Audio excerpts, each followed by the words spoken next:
Bhagavad Gita, Chapter 2, Text 11. Shri Bhagavan Uvacha Shri Bhagavan Uvacha Ashocyan Ashocyan Anvashochas Anvashochas Tvam Tvam Anvashochas Tvam Anvashochas Tvam Ashocyananvashocastvam Ashocyananvashocastvam Ashocyananvashocastvam Prajna Prajna Vadamscha Vadamscha Bhashase Bhashase Prajna Vadamscha Bhashase Prajna Vadamscha Bhashase Prajna Vadamscha Bhashase.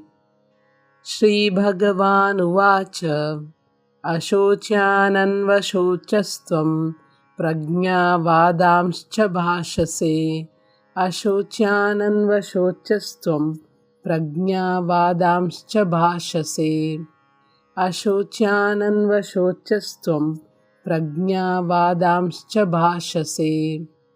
Gatasun Gatasun Agatasumscha Agatasumscha Gatasun Agatasumscha Gatasun Agatasumscha Gatasun Agatasumscha Nanu Shochanti Nanu Shochanti Panditah Panditah Nanu Shochanti Pandita Nanu Shochanti Pandita Nanu Shochanti Pandita Gatasun Agatasumscha Nanu Shochanti Pandita Gatasun Agatasumscha Nanu Shochanti Pandita Gatasun Agatasumscha Nanu Shochanti Pandita.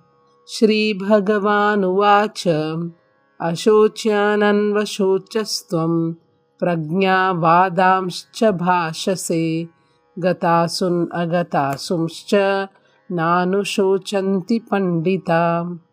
Shri Bhagavan Uvacha Ashocyananvashocastvam Prajna Vadamscha Bhashase Gatasun Agatasumscha Nanu Shochanti Pandita.